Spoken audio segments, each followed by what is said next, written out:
It's really a pleasure to introduce Andy, although he needs no introduction to most folks in this crowd.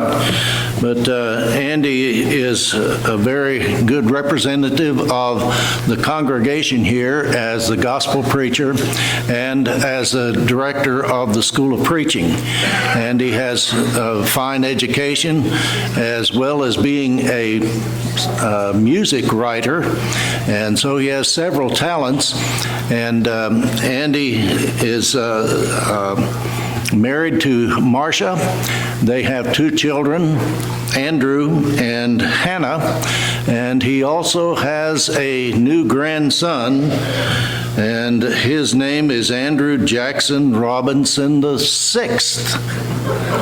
Wow. Well, Andy, you're doing well, and so are your children. Come and direct our attention this morning. They call him Six. That's what they're calling him. Love him very much, and he's too far away.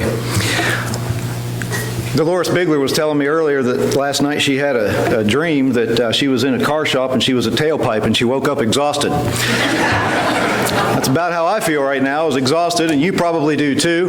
The only difference is all you have to do is stay awake. I have to try to make sense of what I'm going to say here, so I appreciate you staying for this hour and hope that we can make sense. Psalm 127, Psalm 127. Unless the Lord builds the house, they labor in vain who build it. Men build things. God gives us raw materials. God gives us the brains to do things. God gives us the raw materials of wood and gold and silver and metal and steel and iron ore and all those things, and we can melt those things and put those things together and to make some of the most fantastic structures that mankind has ever seen in his history. But it's all due to God. He gave us the materials and He gave us the brains to know how to do it. Man gave us the letters of an alphabet. God gave us the letters of an alphabet. Oh, we came up with different alphabets, but God confused His languages at Babel and gave us different languages. And so when we come up with articles and books and blogs and things like that, then, well, it really is due to God in the long run. And God gave us the laws of music. God gave us the natural harmonic sequences. And so when we come up with compositions, when we come up with songs, it really is due to God. When we come up with ideas that we're going to have our associations and our community organizations, none of these things are eventually going to be successful without God's blessing. There might be some qualifications to that you might be objecting with right now. It seems like some of those things might be successful without God's blessing. But I'll take the psalmist at his word for now, and maybe we'll get back to that subject and address it toward the end of the lesson. Unless the Lord builds the house, they labor in vain who build it. Watch the Bible. At the Tower of Babel, the men of the earth had been commanded to be fruitful and multiply and fill the earth, Genesis chapter 9. But in Genesis chapter 11, they say to one another, "Come, let us build a city for ourselves and a tower to the heavens. Let us make a name for ourselves, lest we be scattered abroad over the face of the earth." So they wanted to build without God's pleasure, and they wanted to build without God's authority. God said, apparently to the other members of the Godhead, "Come, let us go down there and confuse their languages." Unless the Lord builds the house, they labor in vain who build it. Jericho was a pagan city that needed to be overrun by God's people as the first city that they would overrun when they came into the promised land of Canaan. After that city was overrun by God's people, Israel, there was a curse put on the city by the representatives of the Lord. Cursed be the man before the Lord who builds this city, who rebuilds this city, Jericho. He shall lay its foundation with his firstborn, and with his youngest he shall set up its gates. That's Joshua 6 verse 26. And when you build something, I suppose the first thing you do is you lay a foundation. I haven't built a lot of things in my life, but I've been around builders and I've watched buildings be built, and I've driven by houses where houses are being built. The first thing you do is you lay a foundation. Probably the last thing you do is you put a door on a house, or you get it under roof, and then you finally put the windows and the doors on. If you're building a city in the time when cities had walls, I suppose you'd build the foundations, build the walls, and the last thing you do is we put on the gates. The curse is then that whoever would try and rebuild this cursed city, Jericho, would do so at the expense of his firstborn child. And whoever would continue all the way to getting it done would do so at the expense of his youngest child. In the days of Ahab, a few hundred years later, 1 Kings 16, verse 34 records that Hiel of Bethel built Jericho. He laid its foundation with Abiram, his firstborn. And with his youngest son, Segub, he set up its gates. Can you imagine the stubbornness?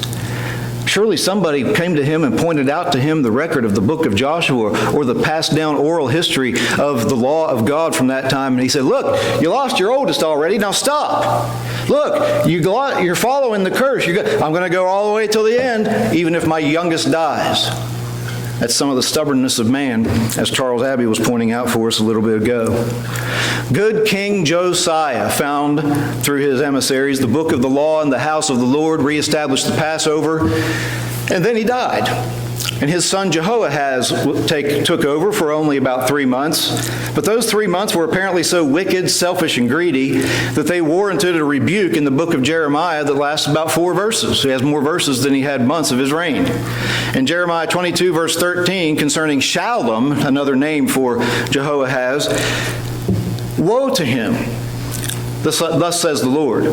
Woe to him who builds his house by unrighteousness and establishes his chambers by injustice, who uses his neighbor's service without wages and gives him nothing for his work, who says, I will build myself a wide house with spacious chambers, cut out windows for it, paneling it with cedar and painting it with vermilion. And then the question starts coming to him, will you reign because you enclose yourself in cedar? Will you reign because you have a nice house? Will you reign because you have a palace? Woe to that person. Then the question comes about his good father. Did not your father eat and drink and do justice and righteousness? Then it was well with him. He judged the cause of the poor and needy. Then it was well. Was not this knowing me, says the Lord? A little bit later in the book of Habakkuk, chapter 2, verse 12, or at least a little bit later in the canon, in Habakkuk chapter 2, verse 12, the Bible says, woe to him who establishes a town by bloodshed, who establishes a city by iniquity. Ken Burton was the preacher here when I was in my teenage years. I think he's since forgiven me for that. We did a lot of riding around together with him and my dad. One time I was with Ken without my dad, and I was really hooked on, some music that probably I shouldn't have been listening to back at that time. And I brought his attention to that old Jefferson Starship song, that we built this city on rock and roll. And he said, I'm afraid a city built on rock and roll isn't going to last very long. Boy, he was wise. Woe to him who establishes a town by bloodshed, who establishes a city by iniquity. In Malachi chapter 1, verse 4, concerning Israel's perpetual enemy, Edom, the descendants of Esau, here's what the Bible says. Though Edom says, we have been impoverished, but we will return and restore and rebuild the desolate places. That's what Edom says. We're going to come back and we're going to restore this. Here's what God says. Though they build, I will throw down. They shall be called the territory of wickedness and the people against whom the Lord will have indignation forever. Unless the Lord builds the house, they labor in vain who build it. You know the end of the Sermon on the Mount. Therefore, whoever hears these sayings of mine and does them shall be likened to a wise man who built his house on the rock. And the rains descended, and the floods came, and the winds blew and beat on that house, and it did not fall, for it was founded on the rock. But whoever hears these sayings of mine and does not do them is likened to a man who built his house on the sand. And the rains descended, and the floods came, and the winds blew and beat on that house, and it fell, and great was its fall. Unless the Lord builds the house, they labor in vain who build it. Unless the Lord guards the city, verse 1b, the watchman stands wake in vain. About the 1930s, or maybe 1942, according to one article I read, plans started being made for the World Trade Center in New York City. About 24 years after 1942, the World Trade Center became under construction, 1966. It was finally finished in 1973. It took all those years to get that thing built, and it lasted less than the time it took to get it built, at least from the idea stage. It lasted 28 years, and some 19 suicidal hijackers took it down in a couple of hours. Now, there was some planning to their suicide, and there was some planning to their evil, but not as long as it took to build that thing. It takes a long time to build and just a little bit of time to tear down. It takes a lot of effort to build and just a little bit of effort to tear down in any enterprise. I'm not saying that was a judgment from God. I won't go that far. I won't be that presumptuous as to say that I know that, because I don't have revelation from God about that. All I'm doing is illustrating this. This was the best military in the world, the best country in the world, the best economy the world had ever seen. And 19 guys just about completely took us down. I'm convinced if it weren't for Flight 93 heroes that they would have taken us down. But that's my opinion. Unless the Lord guards the city, the watchman stands wake in vain. Psalm 33, verses 16 and 17 was written in a time when horses were the main sign of military might, horses and chariots, because horses, well, you can read about the thunderous war horse in the book of Job and see how he was a fierce thing. I still wouldn't want to face a horse in battle, would you, unless I was in a tank?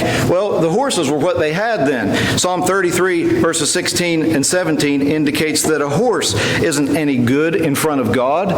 A mighty man isn't any good in front of God. It says, no king is saved by a multitude of an army. A mighty man is not delivered by great strength. A horse is a vain hope for safety. Neither shall it deliver any by its great strength. Psalm 147, verses 10 and 11. He, that is God, does not delight in the strength of the horse. He does not take pleasure in the legs of a man. I thought that was odd, in the legs of a man, but I think the legs of a man are about the strongest part. I remember my son would always brag to me about how much he could lift with his legs in the gym. How much can you lift with your arms, son? Let's not talk about that, Dad. Here's how much I can lift with my legs. God does not delight in the strength of the legs of a man. The Lord delights in those who fear Him, in those who hope for His mercy. Unless the Lord guards the city, the watchman stands wake in vain. The horse is prepared for the day of battle, but deliverance is of the Lord. Proverbs 21, verse 31. And then in Psalm 60, the psalmist is asking in verse 11 for God's help.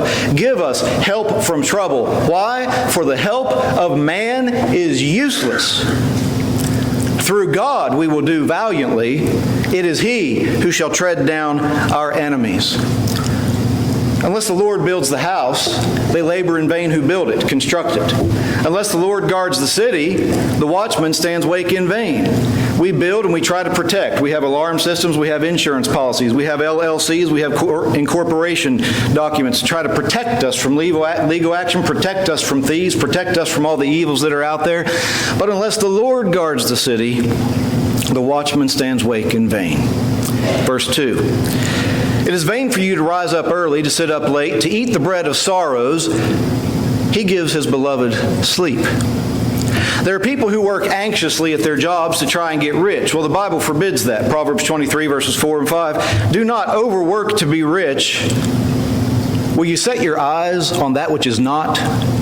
For riches certainly make themselves wings. They fly away like an eagle toward heaven. And yet people are anxious. Do not rise up early and sit up late to eat the bread of sorrows.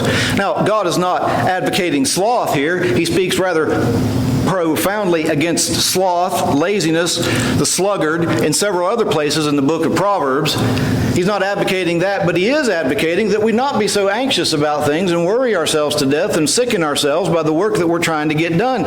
Here's the best thing you can get from God: sleep.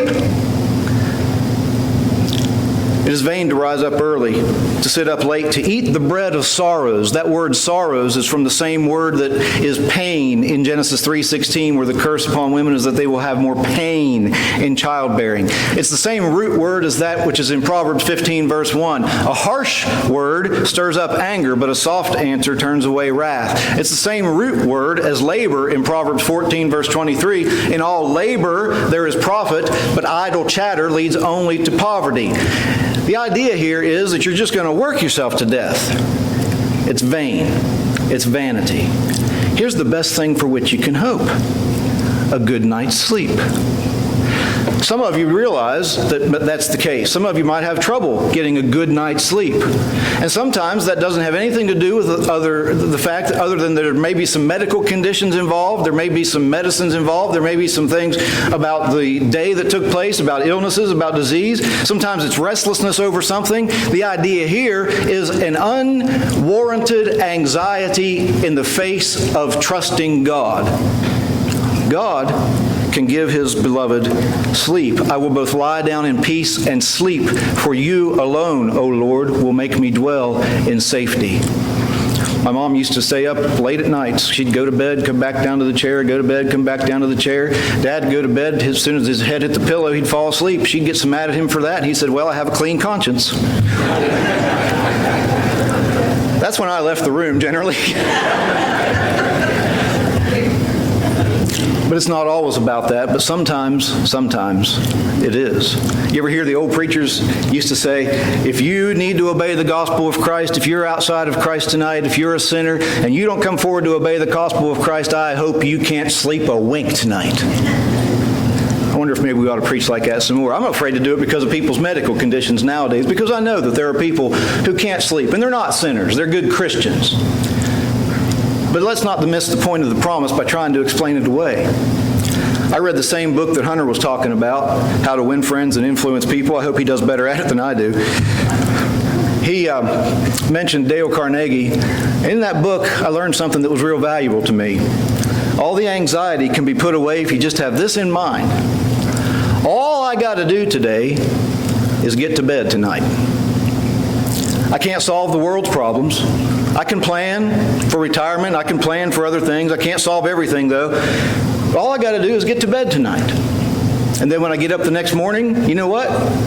All I got's a few hours till I have to get to bed. And then he gives his beloved sleep.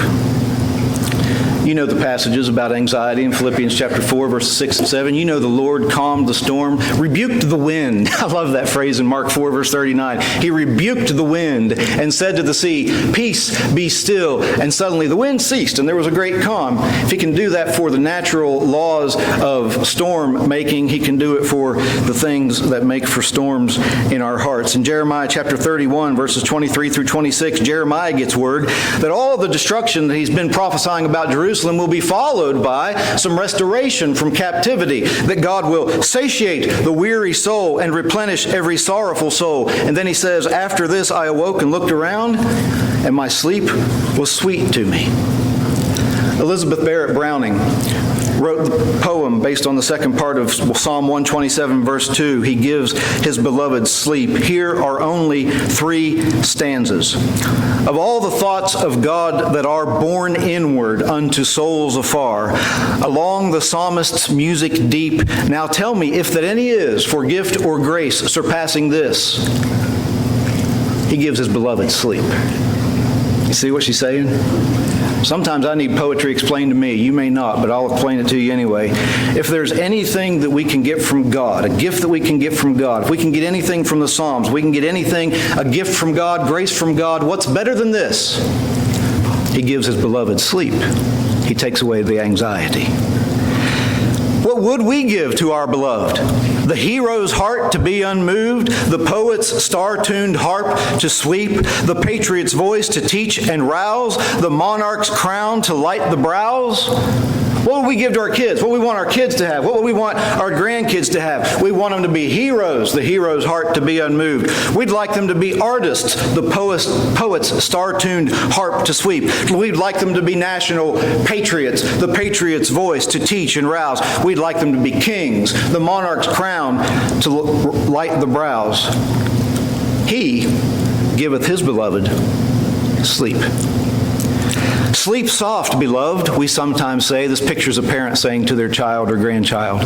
Sleep soft, beloved, we sometimes say, but have no tune to charm away sad dreams that through the eyelids creep. We can't get them to stop having the bad dreams. We can't get them to stop crying. The dreams haunt them. But never doleful dream again shall break the happy slumber when he giveth his beloved sleep. That's God's care for his people. Verse 3. Behold, children are a heritage from the Lord. The fruit of the womb is a reward. When Andrew was born in 1996 in Jackson, Tennessee, we had a nice doctor, female doctor, who barely made it in time for him to be born and not hit the floor, but we forgave her for that. When she wrote on his birth certificate, "Children are a heritage from the Lord." Children are a heritage from the Lord.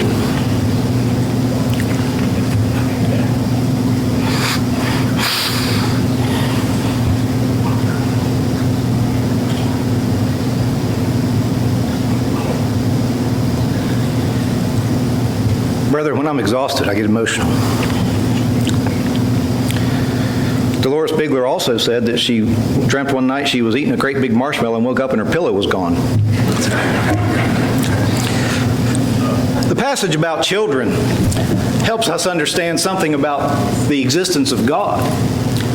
Dick Stanio, in his book Graceful Reason, has a wonderful section in which he uses the anatomy of the male and female and how it fits together for the reproductive system to say there has to be a God. What are the chances that the female organs could have evolved over millions of years at the same exact time that the male organs evolved over the same exact time, millions of years apart, billions of years, separately down two separate streams, and then finally they come together so that there's able to be reproduction, not only in human beings, but in about everything in nature. And then how did things reproduce before that? And how did we get there? You see, evolution doesn't make any sense at all just based on that one simple principle that we have children. People call it the miracle of childbirth. I understand it's not a miracle in the biblical sense, but man, is it amazing. And there are so many things that the evolutionists can't understand and they can't say. And then the second thing is that Stanio points out that if you're supposed to be going on the survival of the fittest, that whoever's the fittest in that coupling of people that cause us to come together to have children, whoever's the fittest there has to give up 50% of his or her genes to the one that's less fit. So that doesn't fit the evolutionary schematic either. It simply doesn't make any sense. This passage then also tells us something about the value of human life. Human beings are over the animals. And when we start worshiping the animals, we'll go hungry. I grew up learning that that's why they were having famines in India. There were plenty of cows roaming around, but they wouldn't eat them because they worshiped them. When we start worshiping the creation over the creation over the creator, then we're going to be in trouble. The value of human life is addressed by this psalm, and I don't know if I can get through this next section, but I'll try because it's so disgusting. There are many things that ought to be preached against regarding children, like sex trafficking and child abuse, but abortion deserves some careful attention, some special attention, because amazingly and diabolically, it's legal. And they don't even pretend anymore that it's not a life. Mary Elizabeth Williams wrote in Salon.com. She concluded her article by saying this: "I would put the life of a mother over the life of a fetus every single time, even if I still need to acknowledge that my conviction that that fetus is indeed a life worth sacrificing." She acknowledges that it's a life in the womb. Says it's a life worth killing. A Democratic politician last spring, I believe it was, in the debates when they were taking place about abortion in the Supreme Court and all that, said, well, you either kill them now or you kill them later, so you might as well kill them in the womb. He's acknowledging, and I'm not picking on that one party, there are those like that in the other party too, I didn't mean to say it that way, but he's acknowledging that it is life in the womb, and he's acknowledging that it is killing. A fellow came to my door the other day to ask for my vote in a local election, neither Democratic nor Republican. And I just used the opportunity to have a good discussion with him. These kind of policy matters wouldn't take place on this local of a level anyway, but I said, well, you know, I'm pretty much a single issue voter. Vote on the issue of abortion. People might get on to me for that, but here's my thinking. If I were in 1939 Germany and I had Hitler to vote for, or some guy that was in his second marriage living in adultery, you know I'd dutifully vote for the guy living in adultery. Because there's a problem over here that needs fixed. He's killing millions of Jews. I will always dutifully vote for the lesser of two evils. That's all I got. If my mother ran for president, she'd be a sinner against a sinner. She'd be the lesser of two evils, I'm pretty sure. So, I told this fellow I'm pretty much a single-issue voter. He said, well, I used to feel that way. I grew up Catholic, and I went to school, and I don't want to tell a woman what to do with her own body. And I said, it's not her own body. It's another body inside her. It's another body inside her that formed when the male implanted his part. I won't get too graphic. And that other body formed, and that father is just as responsible for that baby in God's scheme of things as that mother is. But if the father runs, that doesn't mean the mother doesn't have responsibility. It's her own body. On May 4th of this year, there was a pro-life march in Times Square. You probably didn't see it on the the news. There was a pro-life march in Times Square, and there were pro-choice, pro-abortion protesters around there, but they dispersed rather quickly when Abby Johnson, the Planned Parenthood worker that changed, was converted and became the subject of the movie Unplanned, where she's against abortion. When Abby Johnson underwent an ultrasound, a 4D ultrasound, right there in Times Square, and they projected it on the big screen, those pro-choice protesters just shut down one by one and left. Kind of reminded me from what I heard about the people leaving from the oldest to the youngest with the woman caught in adultery.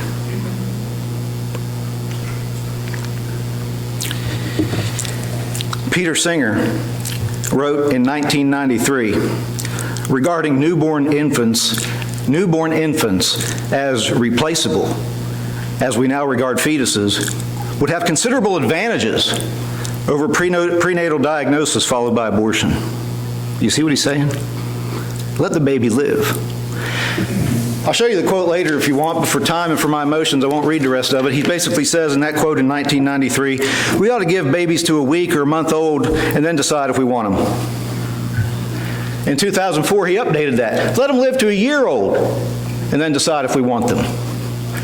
And you wonder why Congress passes this law. This has been taught in the Ivy Leagues for a generation now.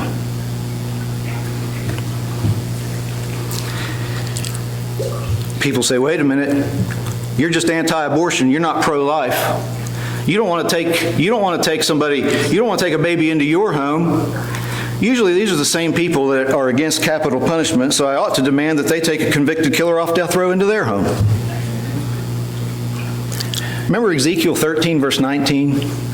Woe to those who profane me for handfuls of barley and pieces of bread, killing those who should not die and keeping alive those who should not live. The government has the power of the sword, and we, as the government in this country, ought to be the kind of people that are looking for and voting for the kind of people that will protect life the way God wants us to. This passage also tells us something about the value of family. You don't have to have children. It's not a biblical mandate, although in the Old Testament times they sure felt like it was, didn't they?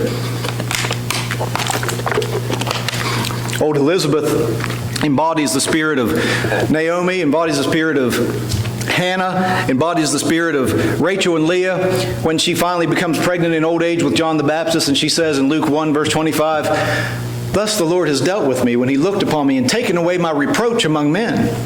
In some cultures, it was just such a shame to be without child. It's not that way now. And as a matter of fact, the Bible indicates that in times of distress, 1 Corinthians 7:26, or in times when great persecution is going to come, like in the destruction of Jerusalem, that it'd be better not to be nursing a baby or not to be pregnant in those days.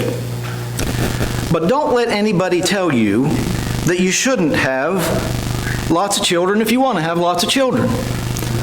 The population control agenda is a whole part of the atheist, anti-Christ worldview agenda.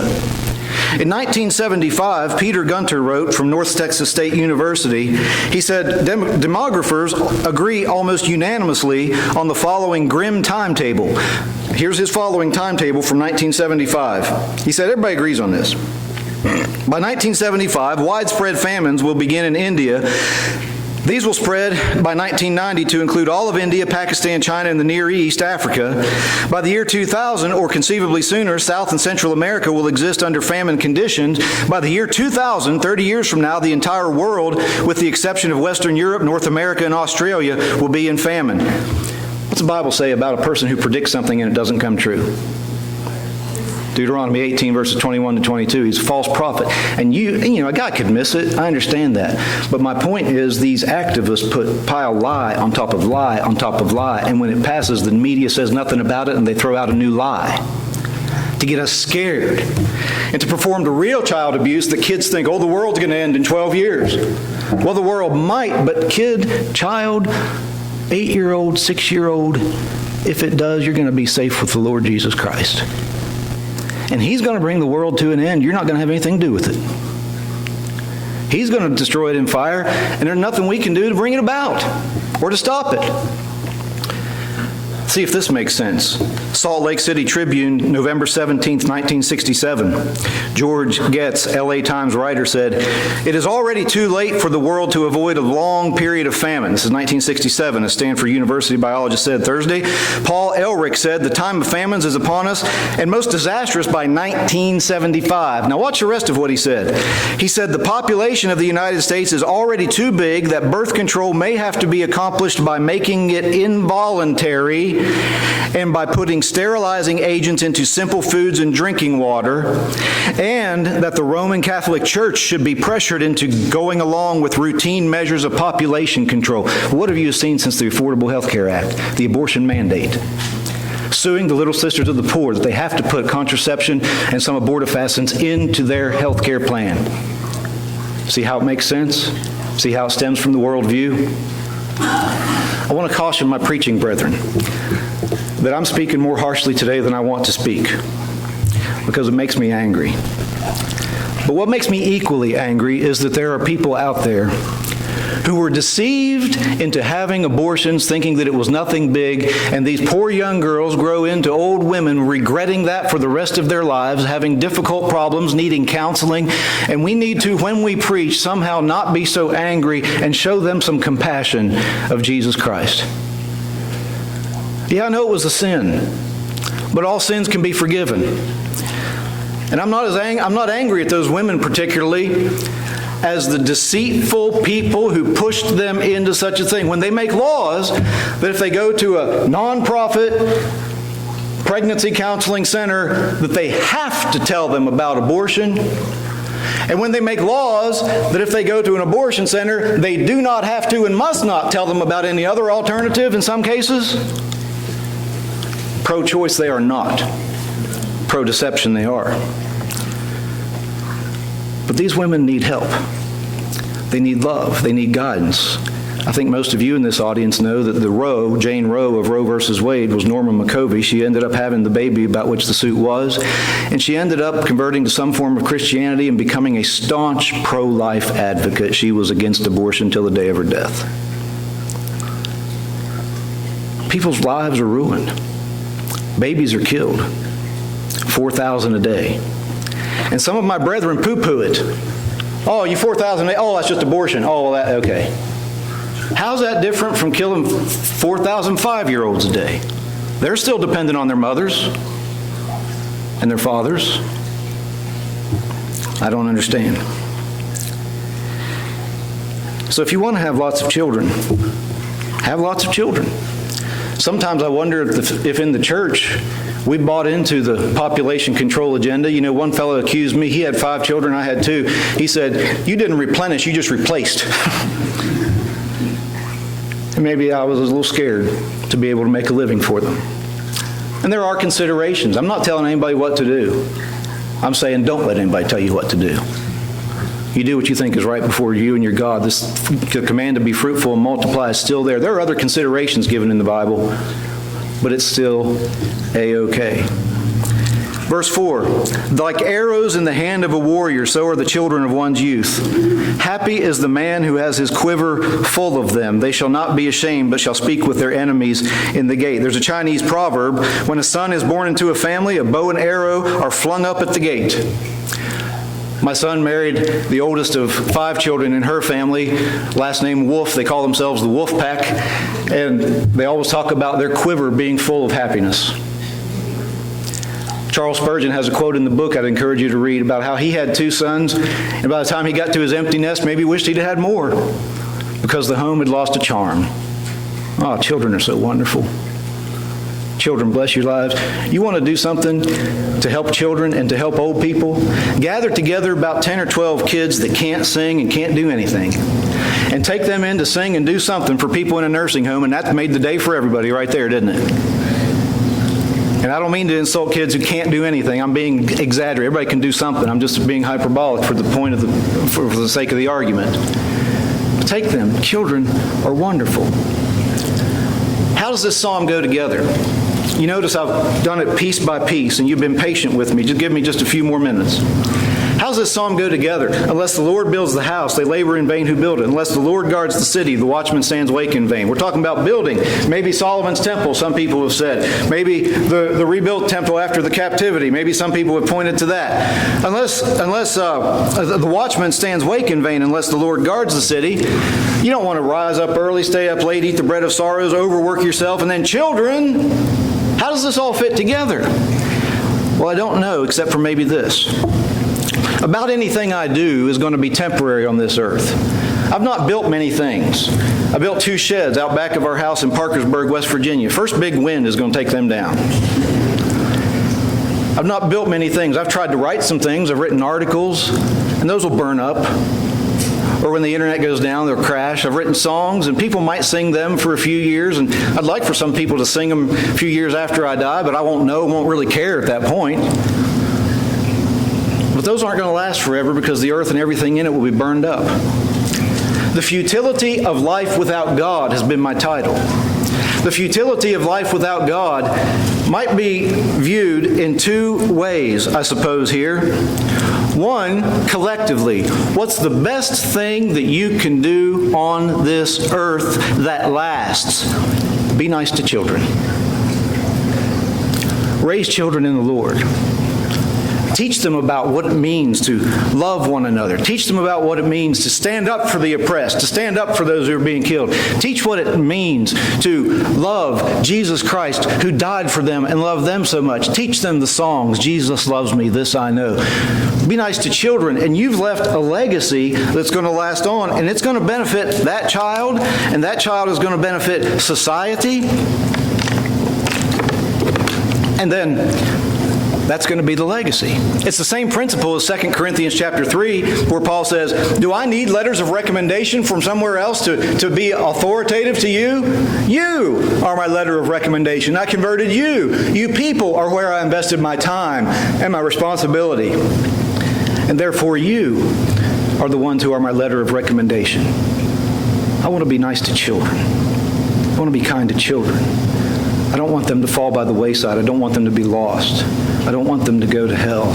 There are children who don't bring their families who don't bring their children to church. I want their friends at school to ask them to come to church. I want the church to intervene and try and help out these kids. We want to be nice to children. You know, I've discovered, I think, a little principle in the Old Testament. Some of you who are much more scholarly there than I am can correct me if I'm wrong, but it seems to me when there is a society that devolves into idolatry, the first casualties are children. First of all, they're taught all the immorality and sexual ways at a young age. Why do you think his fellow in Pennsylvania got off by liberal judges? Do you know that pedophilia is the next thing coming down the pipe? Do you know that they're calling themselves minor attracted persons, MAPS, and that they're seeking civil rights protection under the LGBTQ banner? And that they're saying that it ought to be legal to have sex with children if those children consent. And what age?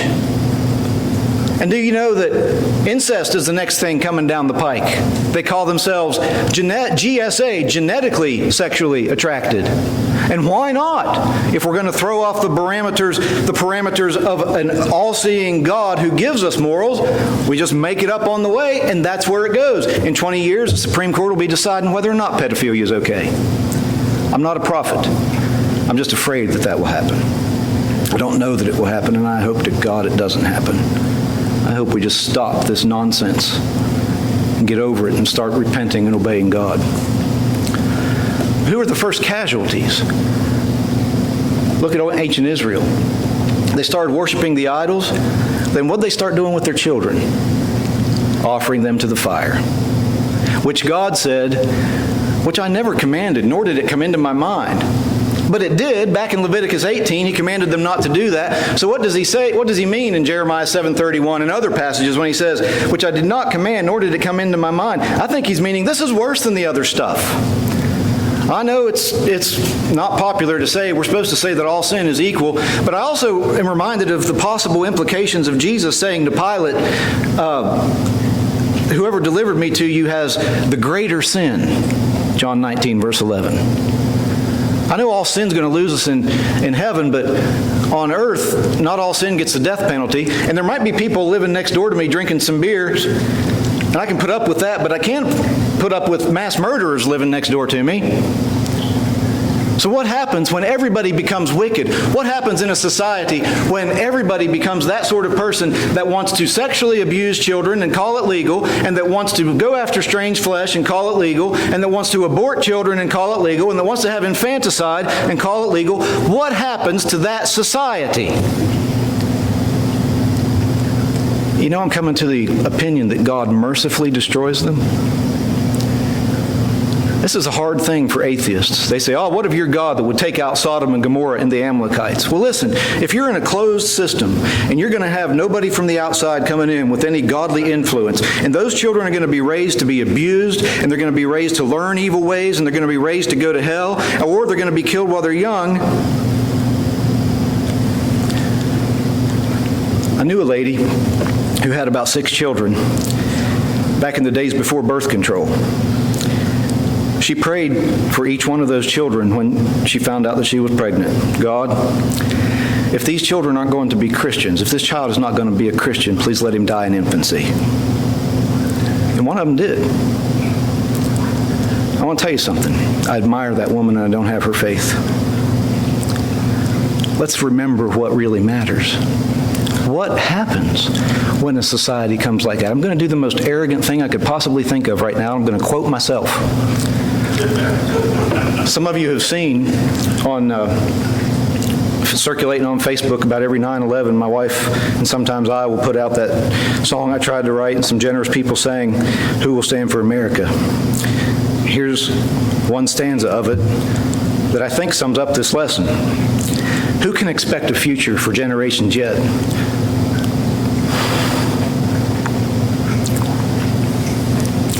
Who can expect a future for generations yet who fall into this world of woe?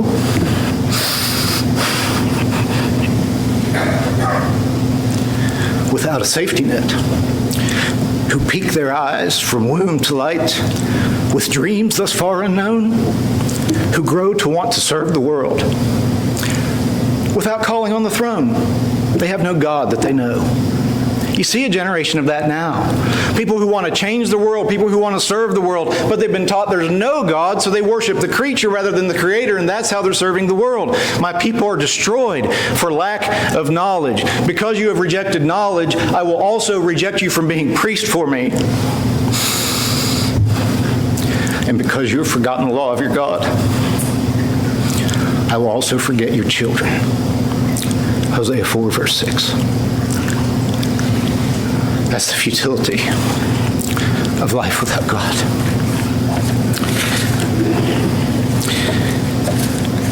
We can't fix the world. We can fix ourselves. Without God, our lives are hopeless. We'll live here, we'll get to be age 54, and we'll realize, hey, I don't have that long left. And we'll get to be a little bit older, and we'll be one step closer to the grave every day, and you'll do it with despair, or you'll do it with joy, depending or not whether or not the Lord has built your house. Has the Lord built your house? If He has not, then let Him start. Submit to Him. Confess faith in Him.